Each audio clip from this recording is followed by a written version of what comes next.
Bienvenue pour cette nouvelle analyse.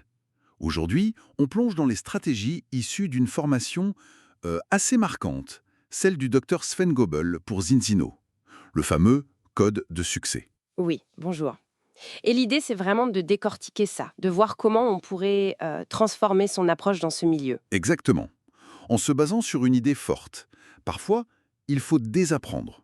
Oublier ce qu'on croit savoir pour avancer. C'est ça.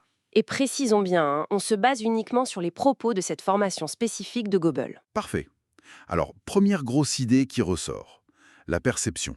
Il dit cette phrase « Je ne vois pas Zinzino tel qu'il est, je vois Zinzino tel que je suis ». Oui, et ça, c'est fondamental. En gros, notre vision des choses, elle est tentée par notre passé, nos croyances. Et c'est ça qui guide nos actions, et donc nos résultats. C'est ça? Bah oui, si ça coince, si les succès n'arrivent pas, avant de blâmer l'extérieur, il faut peut-être regarder comment nous on voit les choses.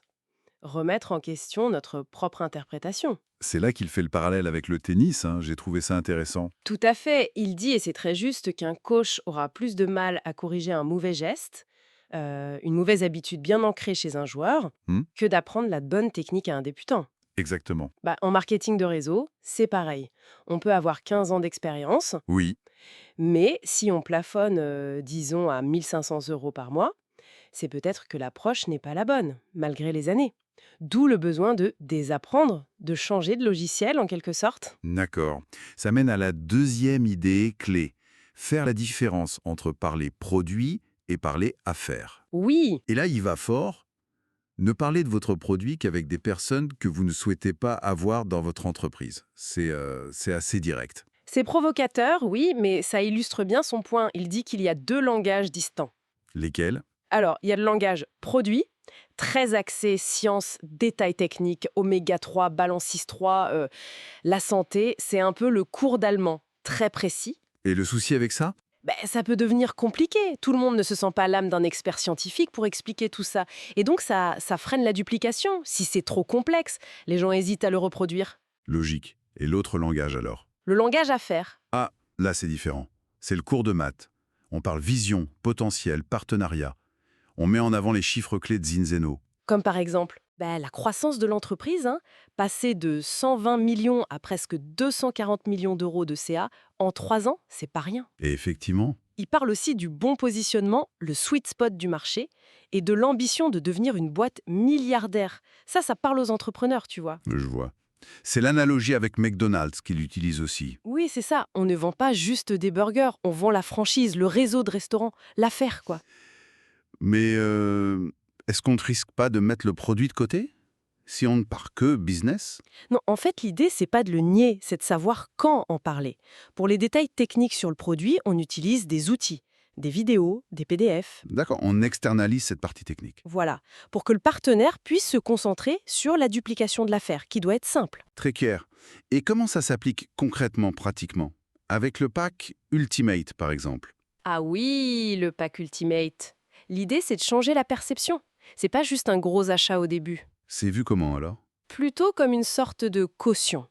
Un investissement de départ, mais qui est remboursable. Remboursable comment? Ben, le contenu du pack, les tests, les produits.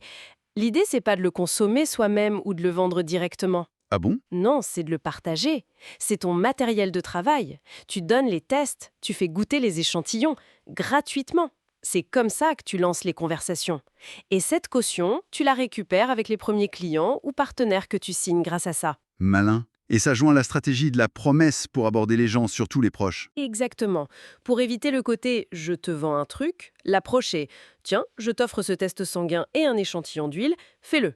D'accord, jusque-là, c'est un cadeau. Oui, et en échange, tu demandes une promesse simple. Écoute, si ton test revient pas vert, donc pas optimal, tu reconnais que le produit pourrait t'aider, n'est-ce pas? Logique. Alors, à ce moment-là, deux options. Soit tu deviens client pour ta santé, soit on discute sérieusement de comment on pourrait développer cette affaire ensemble. Ah, oui, ça cadre bien la suite. Ça ouvre deux portes claires. Voilà, soit un client, soit un partenaire potentiel, c'est direct, ça s'amplifie et ça pousse à la décision. Et c'est pensé pour aller vite, pour coller au bonus de démarrage rapide, le fast start. Donc pour résumer cette approche code de succès, tout part d'un changement de regard, voir l'affaire avant tout, et d'un changement de langage, parler business, parler croissance. C'est une excellente synthèse. On adopte une stratégie focalisée sur la duplication du modèle d'affaires. Super intéressant.